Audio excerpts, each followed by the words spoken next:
ஒரு காட்சிகள் அவருடைய பக்தர்களுடைய பரவச நிலை, அவங்க என்ன ஸ்டேஜில் இருக்காங்கிறதெல்லாம் இதெல்லாம் எடுத்து சொல்லிக்குவாங்க. அப்போ அவங்களுடைய வாழ்க்கையிலே இதெல்லாம் நடந்துருக்கு. இன்றைக்கி நம்ம சொல்லக்கூடியது திருவண்ணாமலையில் காணிமடத்தில் ஆரம்ப காலத்தில் அவங்க ரொம்ப சேவை பண்ணாங்க. திடீர்னு பார்த்தா ஒரு 3 பேர் வர்றாங்க. ஒரு சூட்கேஸ் 3 சூட்கேஸை தூக்கிட்டு வராங்க. 3 சூட்கேஸை கொடுத்து அதில் கணக்கம் நம்ம ஜெயந்தி விழா நடக்கக்கூடிய ஒரு நாளைக்கு விட்டே வந்துட்டாங்க. 2-3 நாளைக்கு தேடி பார்த்து விளக்குமாறு இருக்கிறாங்க.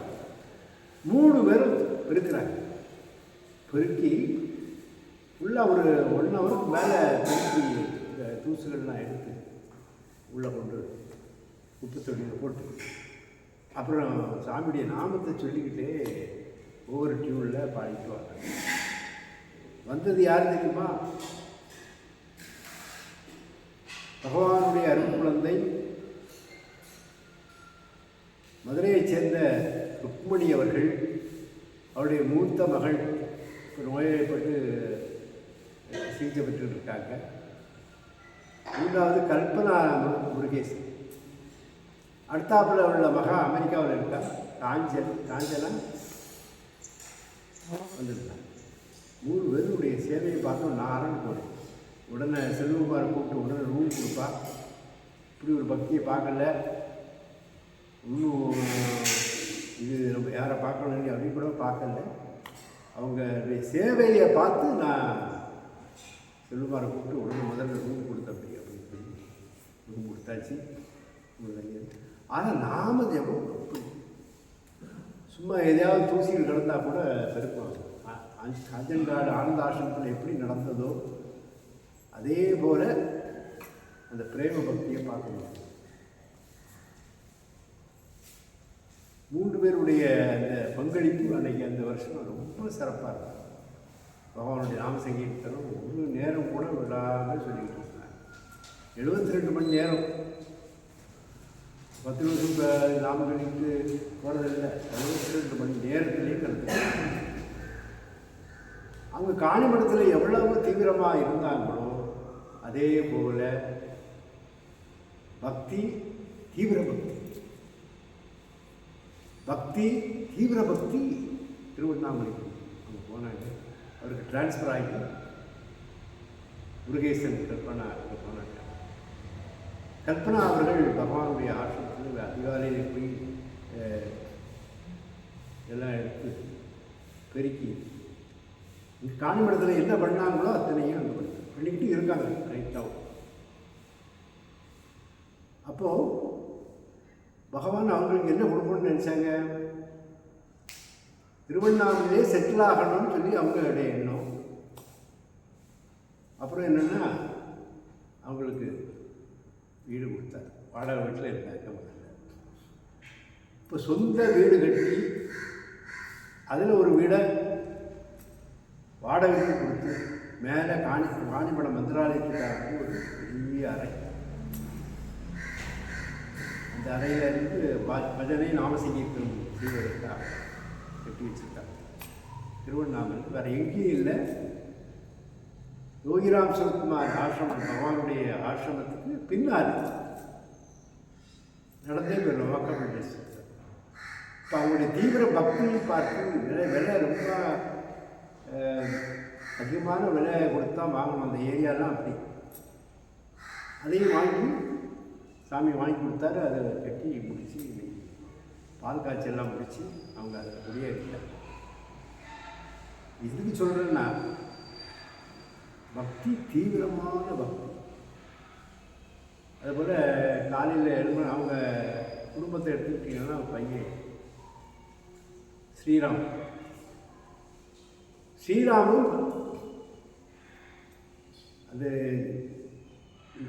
லீகலாக உள்ள படிக்கணும். படித்தார். ரொம்ப சிறப்பு. அட்வொகேட்டுகளெல்லாம் போய் குடிக்கிறார். இன்றைக்கி டாப் மோஸ்ட் இருக்கார். நல்ல படிப்பு. அவருடைய லாங்குவேஜ் எல்லாம் ரொம்ப பிரமாதமான ஃப்ளூவன்சியில் பேசுவார். இதெல்லாம் பகவான் கொடுக்குறாரு. அதே போல் அவங்களுக்கு உடல்நலம் பல பிரச்சனைகள் வேறு சம்பந்தமான பிரச்சனை வந்த பிறகு கூட பகவான் அதை தீர்த்து வச்சுக்கிட்டு இருக்கார். இது ஏன் சொல்கிறேன்னு சொன்னால், பக்தி அதிதீவிரமான பக்தி. அவங்க அம்மாவும் அதே மாதிரி ருக்மணி அம்மாள் பாலசுப்ரமணியம், அவர் டெல்லியில் பெரிய அதிகாரியாக இருந்தார். இந்த குழந்தைகள்லாம் டெல்லியில் தான் படித்து ஹிந்தியெல்லாம் நல்லா தெரியும். நாங்கள் போய் அவங்க வீட்டில் தங்கியிருக்கோம் கோயம்புத்தூரில். முதல்ல வாடகை வீட்டில் தான் இருந்தாங்க. இப்போ தங்கியிருந்து நாங்கள் போய் சேரும்போதே 1 மணிக்கிட்ட ஆகிப்போச்சு. எங்கள் டைமே 1 மணி 2 மணி 3 மணி தான் இரவு. பூஜாரை எங்களுக்கு ஒரு ரூம் தந்தாங்க. அந்த ரூமுக்கு அடுத்தது பூஜாரை. 2 மணிக்கு பார்த்தா வைராம் சத்மாய் வைராம் சத்மாய் வைராம் சத்மாய் என்னப்பா சத்தம் கேட்கணும் பார்க்க. ஈரத்துணியோட ருக்மணி நாம் சொல்கிறாங்க, யோகிராம் சத்குமார் யோகிராம் சத்குமார் யோகிராம் சத்குமார் நல்ல குளிரான. அப்போ பக்தியை பார்த்தீங்கன்னா, பக்தி தீவிரமான பக்தி. தாய்க்கு எப்படி இருந்தது அது போல மகள். அதே போல் அமெரிக்காவில் வேலை பார்க்குறாங்க, கணவர் வேலை பார்க்குறாரு. அவங்க இருக்காங்க காஞ்சனா, அவங்களும் அதே பக்தி.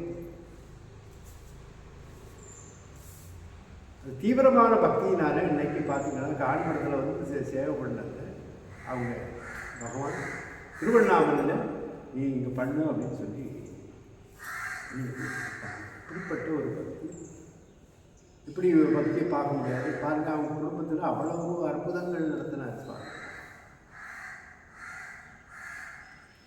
ருக்மணி மாதாஜியுடைய எண்ணம் என்னென்னா, கணவர் இருக்கும்போது அலையன்ஸ் எல்லாம் மூத்த பொண்ணு கல்யாணத்துக்கு கூட நம்ம போகணும். 2வது பொண்ணு கல்பனாவுக்கு திருமணம் செய்யணும்.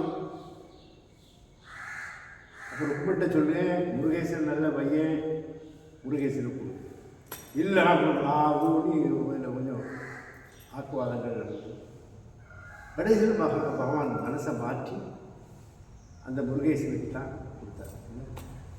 சொல்லுகிறாருன்னா 1000 அர்த்தம் இருக்கு. அதை கேட்டான். ஒன்று கேட்காம ஆகும்னா அப்புறம் எது சொன்னாலும் காமராஜ் சாமி சொன்னா சாமி சொல்கிறது மாதிரி தான் நாங்கள் நினைப்போம். அடுத்தால மகனுக்கு கல்யாணத்துக்கு வேலை. அப்போ கேட்குறா ருக்மணி அம்மா மாதாஜி கேட்குறாங்க, பையனுக்கு கல்யாணம் எப்படி நடக்கும்? நல்ல சிவப்பு, அவனே சிவப்பாக இருக்கான், சிவத்த பொண்ணு கிடைக்குமா? சொல் நிச்சயமாக சிவத்த பொண்ணு கொடுப்பான், மேட்சாக இருப்பாங்க. பார்த்தா ராமநாதபுரம் மாவட்டம் கிடச்சி. இப்போ இன்னைக்கு சேல் டேக்ஸ் கமிஷனாக இருக்காங்க. தமிழ்நாடு சேல் டேக்ஸ் கமிஷனாக இருக்காங்க. அப்போது ருக்மணி சொன்னது போல் திருமணமும் ரொம்ப கிராண்டாக நடந்து நாங்கள் போய் கலந்துக்கிட்டோம். கல்பனா முருகேசனுடைய கல்யாணத்துலேயும் நம்ம கலந்துக்கிட்டோம். அதே போல் காஞ்சனாவுடைய கல்யாணத்துலையும் எல்லாம் காஞ்சனாவுக்கு அலையன்ஸ் பார்க்குறாங்க. ஒரு 100-200 பெட்டு வச்சுருக்காங்க, ஒவ்வொரு ஊர்லேயும் உள்ளது. அப்போ உடனே நான் உள்ளே போகிறேன். இதில் அந்த விழுப்புரம் பக்கம் அந்த பக்கம் இந்த பக்கம் பண்ணி பார்த்துக்கிட்டு இருக்காரு. பாலசுப்ரமணியம் இதில் குப்பையில் போடுங்க அப்படின்னு சொல்லிட்டு நான் இதை சொல்லிட்டு போயிடுச்சு. அவர் குப்பையில் நான் வருஷப்பட்டு ருக்மணி பிடிச்சிக்கிட்டா. சாமி என்ன சொல்கிறாரோ அதுதான் நடக்கும். வேற ஒன்று அவர் சொல்ல போல வேறு குப்பையில் போட வேண்டியது அப்படி சொன்ன உடனே அவர் கோத்தில் போயிட்டார். அதுக்கப்புறம் சொன்னேன், பகவான் உள்ளே புகுந்து சொல்ல வச்சார். வெளிநாட்டு மாப்பிள்ளை வருவாம்மா அப்படின்னு சொல்லவும், அதே போல் அமெரிக்காவிலே சாஃப்ட்வேர் இன்ஜினியராக தூத்துக்குடியை சார்ந்த அவர்கள் ஏன்னா பக்தி அதிதீவிரமான பக்தி வேணும். இந்த குடும்பத்துக்கே அப்படி இருக்கு. ஏன் கல்பனாவை சொல்கிறேன்னா, கல்பனா இப்போ அவ்வளவு சேவை பண்ணிக்கிட்டு இருக்கோம். நாங்கள் போனால் அங்கே தான் தங்குவோம். அதுக்காண்டி இப்போ ரூம் கட்டியாச்சு. மதுரையில் எப்படி பண்ணாங்களோ அதே போல் திருவண்ணாமலையிலையும் காணிமடத்துக்கு வேண்டி மேலே மாடிட்டு கட்டி வச்சுருக்காங்க. அது மட்டும் இல்லை, இப்போ அவங்க மகனும் பெரிய லெவலில், இந்தியா லெவலில் பெரிய ஃபேமஸாக வருவார். அதனால் அந்த மாதிரி படிப்பு அதுக்கு பகவான் கொடுப்பார். அடுத்தாப்புல பார்த்தீங்கன்னா 1988 8/9 ருக்மணிய மகன் ரமணி அவர்கள் எங்களை கூப்பிட்டு, நீங்கள் வந்து தான் எங்களுக்கு ஒரு சென்டரை ஓப்பன் பண்ணணும். அப்போ நாங்கள் பஜனை குழுவோட வேனில் போகிறோம். அப்போ கார்லாம் இல்லை. வேனில் போனால் அங்கே அவ்வளோ அகண்டராமன் பண்ணி அது சென்டர் ரொம்ப டாப்பாக இருக்கும். தூங்கிட்டு அப்போ இத்தனை வருஷத்துக்கு முன்னே பாருங்க, பிரேம பக்தி. அந்த பிரேம பக்தி வேணும், தீவிர பக்தி வேணும். இல்லாத பட்சத்தில் ஒன்றும் பண்ண முடியாது. கலியுகத்தில் நம்மளை எல்லாம் குழப்பி விட்டுருவோம். மனோநாசம். அந்த மனோநாசத்தை அழிக்க வேண்டும் என்று சொன்னால் பக்தி, தீவிர பக்தி. இந்த சேனல் எப்படி இருக்கும்? அப்படி இருந்தால் தான் நம்ம தப்ப முடியும். சில இடங்களில் மடையை மாற்றி விட்டு மண்டையை குழப்பி இந்த குடும்பங்கள்லாம் எங்கே இருக்காங்கன்னு அப்படி ஆயிடுச்சு. அது இல்லாமல் அந்த அம்மா அங்கேயே இருந்து சுவாமி நாமத்தை தவிர வேறு எதுவும் சொல்ல மாட்டாங்க. தீவிரமாக பக்தி. பையனும் அதே மாதிரி தான். அப்போ சாமி எனக்கு வீடு வேணும். அந்த மதுரைக்காரன் கேட்டபோது வெங்கட்டு எனக்கு வீடு வேணும். அப்போ ஒரு பழைய வீட்டில் இருந்தார். இதே வாங்கிடுவோம் தம்பி அப்படின்னு சொல்லி கடைசியில் அதை அட்வான்ஸ் போட்டாச்சு. அடுத்தாப்புல போகும்போது வீட்டை கட்டி கொடுக்க சொன்னாங்க. யோகிராம் சிவகுமாரை கேட்குறாங்க. யோகிராம் சிவகுமாரை விக்கிரவ ரூபத்தில் கொண்டு போகணும் சொல்லுறதுதான் பகவான் கேட்டுக்கிட்டு. நீங்கள் பார்த்தீங்கன்னா 2 கோடிக்கு மேலே கட்டுமான படிப்பு 3வது மாடி. இல்லை காளிமடத்துக்கு நீ யோகிராம் சிவகுமார் ஞானக்குடியில் அப்படின்னு ஒன்று இப்போ தரணும். காளிமடம் யோகிராம் சிவகுமார் சரி தரேன் சாமி. அதே போல் இழந்த சுவாமி, நான் புதுக்கார் வாங்கினா உங்களுக்கு தந்துடுவோம் சுவாமி. இப்படி யார் சொல்லுவா? அதே போல் அவர் அந்த 2 கோடியில் கட்டின அந்த வீட்டில் பால் காய்ச்சி நீங்கள் தான் வந்து பால் காய்க்கணும் சுவாமி, நீங்கள் தான் வந்து ஹோமம் பண்ணணும் அப்படின்னு சொல்லி அவ்வளவு அசுத்தரமான பக்தி. எவ்வளோ கோயம்புத்தூரில் இருக்காங்க. அந்த குடும்பத்தில் உள்ள வரலாறு தான் நம்ம சொல்கிறோம். அவங்க குடும்பத்தில் எல்லாருக்குமே அவ்வளவு தீவிரமான பக்தி. எது சொன்னாலும் நம்ம சொன்னால் தான் அதை கேட்பான். தூக்கி இறக்கிடுவான். சாமி என்ன சொல்கிறாரோ அதான். அப்போ சாமி சொல்கிறாருன்னா யோகிராம் சிவகுமார் உள்ள போது பண்ணுறாரு. அதனால் பொன்காமராஜுக்கும் அதுக்கு சம்மந்தம் இல்லை. அவர் பகவான் இருந்து அடியன் மூலமாக பேச வைக்கிறார். அப்படி இன்றைக்கி பார்த்தீங்கன்னா தீவிரமான பக்தியோடு இந்த குடும்பம். அதுபோல் அவங்க மகன் அப்படித்தான். கல்பனா முருகேசனுடைய மகனும் போனால் அவ்வளவு அன்பாக இருப்பான். சுவாமி உங்கள் வீடியோலாம் பார்த்துட்ருக்கேன், இதை இப்படி பண்ணுங்க, இதை இப்படி பண்ணுங்கன்னு சொல்லுவோம். பெரிய இன்ட்ரெஸ்ட். அதில் ரமணிக மகனும் அப்படித்தான். இப்படி கொள்ள தெய்வ குழந்தைகளை யாரும் பார்க்க முடியும். இதனால பக்தி, தீவிர பக்தி. இந்த தீவிர பக்தி எல்லாருக்கும் வேணும். விட்டு விட்டு பிடிக்குது. கரண்ட்டு திடீர்னு போனால் என்ன ஆகும்? கரண்ட்டு கொஞ்சம் லோ வால்டேஜாக நம்ம ஏற்றணும், வால்டேஜை ஏற்றணும். அப்போ நாம் ஜப்போம். உடம்புல இருக்க கரண்ட்டை பக்தி ஞானம் வைராக்கியத்தை கொண்டு வரணும்னா வேகமாக சொல்லணும். அப்புறம் அந்த அவருக்கு வீடு கட்டி கொடுத்தாச்சு, சென்டர்லாம் ஓப்பன் பண்ணி கொடுத்தாச்சு. இப்போ ஒரு பிஸ்னஸுக்கு அவர் பண்ண மதுரையில் ஏற்பாடு நடந்துட்டு அதையும் சுவாமி வந்து அந்த மிஷின் வந்த உடனே நீங்கள் வரணும். அவ்வளோ பிரேமம். அதனால் அவங்க வாழ்வாங்க வாழ்ந்து கொண்டு இருக்கின்றார். இது ஏன் சொல்கிறாங்கன்னா, கோயம்புத்தூரில் லட்சுமி காலனியில் பார்க்கு பக்கத்தில் ஒரு பெரிய அமைப்பு. எங்கே போனாலும் இப்படி போனாலும் போனால் ஈரோடு மற்ற அவினாசி இதுக்கெல்லாம் போனாலும் போனால் எல்லா சகல சௌபாக்கியமும் வசதியும் உள்ள இடம் தான் ரமணி இருக்கக்கூடிய அந்த இடம். இது பகவான் வகுத்து கொடுக்குறார். ருக்குமணியிலேருந்து ஆரம்பிச்சது பிள்ளைகள் எல்லாம் தீப்பத்தமாக இங்கே வந்து காணிமடத்தில் செய்த சேவையை பார்த்து நானே மிரட்டேன். இப்படி ஒரு பக்தியாக காரணம் என்ன? தீவிரமான பக்தி. பக்தின்னா சும்மா கண்டாது. தீவிரமான பக்தியின் காரணமாக அவங்க சாட்சி காட்டிட்டாங்க. இன்னைக்கு காணிமடத்தில் செய்த சொந்த இன்னைக்கு திருவண்ணாமலை பகவான் திருவடியிலிருந்து செய்கிறாருன்னா எல்லாம் பகவானுடைய பரம கருணை. அப்படிப்பட்ட பக்தியினுடைய சரித்திரங்களை நம்ம சொல்கிறோம். எது நடந்தாலும் எதுவுமே கேட்காம செய்ய மாட்டான். ஒன்று செய்யணும்னாலும் அப்படி சாமி இதை எப்படி செய்யலாம்? பொன்காமராஜ் சாமி சொல்லிட்டார்.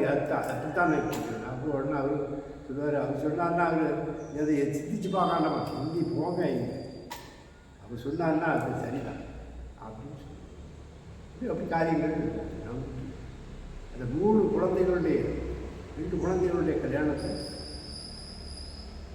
அவங்க அடியேன்னு சொன்னபடி அந்த மணமகன்கள் ஏற்பாடு செய்து கல்யாணம் ஜாம் அப்போ பகவானுடைய பிரசன்ஸ் அங்கே. அப்போ எழுதியது தீவிரமான பக்தி, அதி தீவிரமான பக்தியோடு இருந்ததுனால அவங்க இன்றைக்கும் நல்ல சாதிச்சிருக்காங்க என்பதை கூறி, இப்படிப்பட்ட பக்தி நமக்கு வரணும். இங்கே திருவண்ணாமலை போனால் கல்பனா முருகேசன் கேளுங்க. அவர் யார்கிட்டையும் பேச மாட்டான். அவருடைய வேலையை செய்து அப்படின்னு நாம் சொல்லிட்டு இருப்பார். அப்படி ஒரு பக்தியை எல்லோரும் உருவாக்கணும். நம்மளுக்குள்ளேயே கொண்டு வந்தால் தான் பகவான் நம்ம மேலே பிரீதி கொள்ளுவார், ஆனந்தம் கொள்ளுவார். அதன் மூலமாக நமக்கு அருள் வாரி வாரி வாரி வளரும் என்று கூறி கேட்டுக்கொண்டிருக்கிறார். யாவரும் பல்லாண்டு பல கோடி நூறாண்டு பக்தி தீவிர பக்தியோடு வாழும் என்பதை தெரிவித்துக் கொள்கின்றேன். அடுத்தாப்புல உலக மக்கள் யாவரும் நோய் நொடியின்றி நீடூடி வாழ அருள் புரிய வேண்டும். எல்லாருக்குமே ஒரு பதட்டம். ஏன்னா மாணவர்கள்லாம் குழந்தைகள்லாம் எப்படி மாறிடுவாங்களோ, முட்டாயில் இது வருதுங்காக அது வருதுங்காக. அதனால் குழந்தைகளுடைய வாழ்க்கை மாறிக்கூடாது என்பதற்காக தினசரி பிரார்த்தனை பண்ணுறோம். மாணவர்களுக்காக, வேலை பார்க்குறவங்களுக்காக இந்த மனக்குழப்பம் இல்லாமல் செடியாக எல்லோரும் இருக்குது. அதேபோல் அருள் செல்வம், பொருள் செல்வம் எல்லாம் கிடைக்கும் எல்லாருக்கும். அதேபோல் ஒரு பக்தி ஞானம் வைராக்கியம், எல்லாருக்கும் கிடைக்கணும்னு சொல்லி டெய்லி பிரார்த்தனை பண்ணுறோம். இங்கே மட்டும் இல்லை, பகவானுக்கு முன்னாடியே காலையிலையும் சாயங்காலம் நைட்லேயும் பண்ணுறோம். அதே போல் நம்ம பகவானுடைய காஞ்சிபுரம் யோகிராம் சிவகுமார் இன்டர்நேஷ்னல் பீச்சிலையும் போய் நம்ம பண்ணுறோம். இதில் எல்லா இடமும் நிறைஞ்சிருக்காரு, எங்கும் நிறைந்திருப்பார். அப்படிப்பட்ட பெருமான் நமக்கு கிடைச்சிருக்காரு. இதுக்குள்ள அதனால் எல்லோரும் பல்லாண்டு பல கோடி நூறாண்டு வாழ்ந்து அருள் செல்வம், பொருள் செல்வம், லட்சுமிகளாச்சும், குபேர சம்பத்து, பக்தி, ஞானம், வைராக்கியம். எல்லாரும் பகவத்கீதை படிங்க. சாமி சொல்லுவார், பாகவதம் படிங்க. அதில் படிக்கணும் நம்மளுடைய கருத்துக்கள் வரும். எப்படி தீவிரமான பக்தியோடு இருக்கணும், அசுர பக்தினா என்ன, தீவிர பக்தினா என்ன என்பதெல்லாம் குறிப்பிட்டு அர்ஜுனருக்கு கண்ணபெருமான் சொல்கிறார். உலகத்துக்கே சொல்லி இதை உலக மக்கள் எல்லோரும் ஏற்றுக்கொண்டு இஸ்கான் மூமெண்ட்னு சொல்லி உலகம் முழுவதும் ஹரே ராம ஹரே ராம ராம ஹரே கிருஷ்ண கிருஷ்ண கிருஷ்ண சொல்லிட்டு அதனால் நம்ம பகவானுடைய நாமத்தை எல்லா வீடுகளுக்கும் சொல்லி எல்லா வரைவிட்ட அன்பர்களுக்கும் சொல்லுங்கள். சொல்லி பாரு, உன்னுடைய காரியத்தை பாரு அப்படின்னு சொல்லி சவால் விடலாம். அதை நமக்கு கேரண்டியான்னு சொல்லணும். அது கேரண்டியை கொடுக்குறதே பகவான்.